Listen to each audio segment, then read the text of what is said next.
હરિઓમ. ઓમ નમો ભગવતે વાસુદેવાય. દાત્રાણા ગામના આંગણે આ શ્રીમદ ભાગવત સપ્તાહ જ્ઞાન યજ્ઞ કાસડ પરિવાર, એઠવાડિયા પરિવાર અને ગોહિલ પરિવારના સમસ્ત પિતૃના મોક્ષાર્થે આજ રોજ એટલે ચૈત્ર વદ બીજ અને તારીખ 4/4થી આ શ્રીમદ ભાગવત સપ્તાહ જ્ઞાન યજ્ઞનો પ્રારંભ થયો છે.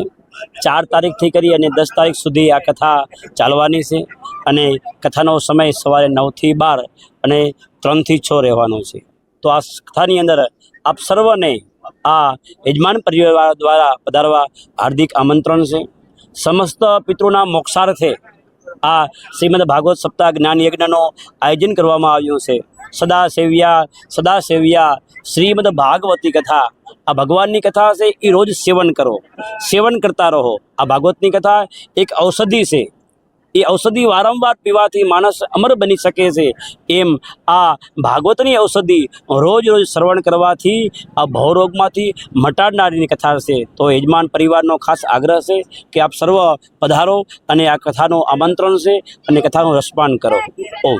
કથામાં આવનારા લોકો માટે શું વ્યવસ્થા? આ કથાના લોકોના આવવા માટે વ્યવસ્થા એની ભજન અને ભોજન બંનેની વ્યવસ્થા કરેલી છે. બપોરે પણ એના માટે પ્રસાદની વ્યવસ્થા કરી છે, સાંજે પણ ખૂબ પ્રસાદની વ્યવસ્થા કરી છે અને ખૂબ સારો એવો મંડપ બંધાયો છે અને એ મંડપમાં બેસી અને ભજન અને ભોજન બંને આપ કરી શકો છો. કથાનો સમય? કથાનો સમય સવારે 9 થી 12 અને સાંજે 3 થી 6.